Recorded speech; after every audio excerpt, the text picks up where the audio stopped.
The story begins with a contrast, gleaming skyscrapers in wealthy cities versus children playing in dusty streets under broken streetlights. How did we get here? Colonial empires extracted vast wealth from these lands, leaving behind unstable governments and fractured societies.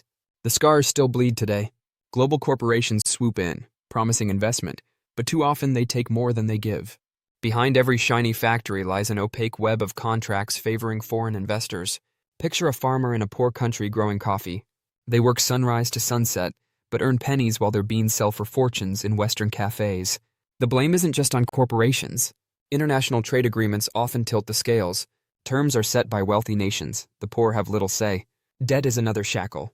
Loans from international institutions promise development, but high-interest payments keep countries perpetually paying back. Tax havens steal another slice. Big companies dodge billions in taxes, money that could fund schools, roads, and hospitals.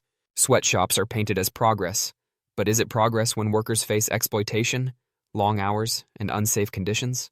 Natural resources should bring prosperity, yet mining projects leave polluted rivers and barren land. The profits? Shipped overseas. Let's talk about aid.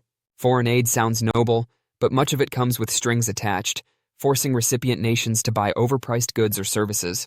The education gap widens the divide. Poor countries struggle to provide quality education, trapping generations in poverty. Imagine living in a place where medicine is unaffordable because pharmaceutical patents keep prices sky high. Life becomes a privilege, not a right. Climate change hits hardest in poorer countries. Rising seas and failing crops worsen poverty, yet these nations contribute the least to global emissions. Media narratives often shift blame. Poor countries are portrayed as corrupt or incapable, ignoring systemic exploitation. The fishing industry is another battleground. Rich nations' fleets overfish waters off poor countries' coasts, depleting local resources. Even cultural treasures aren't safe. Artifacts stolen during colonial times now sit in museums far from their homeland. The digital divide is yet another frontier.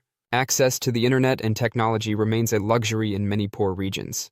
Tourism can uplift, but unchecked tourism damages ecosystems, disrupts communities, and rarely benefits locals economically. Now let's look at the success stories. Some nations broke free by renegotiating trade terms or nationalizing resources. Grassroots movements are growing. People are demanding fair wages, environmental justice, and accountability from their governments. Technology is also a game changer.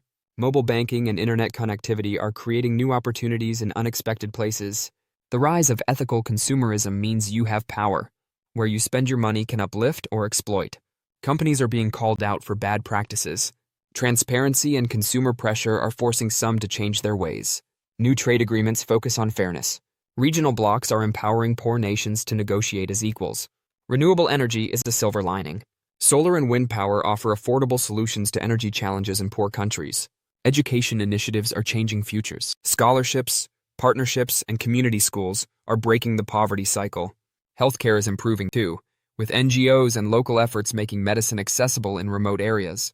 Climate justice movements demand accountability from wealthy nations for their disproportionate environmental impact. Media is shifting its focus, highlighting voices from poor countries rather than speaking over them. Every purchase we make and every vote we cast can impact this global dynamic. Awareness is the first step toward change. Imagine a world where every nation thrives, where no country is poor and prosperity is shared.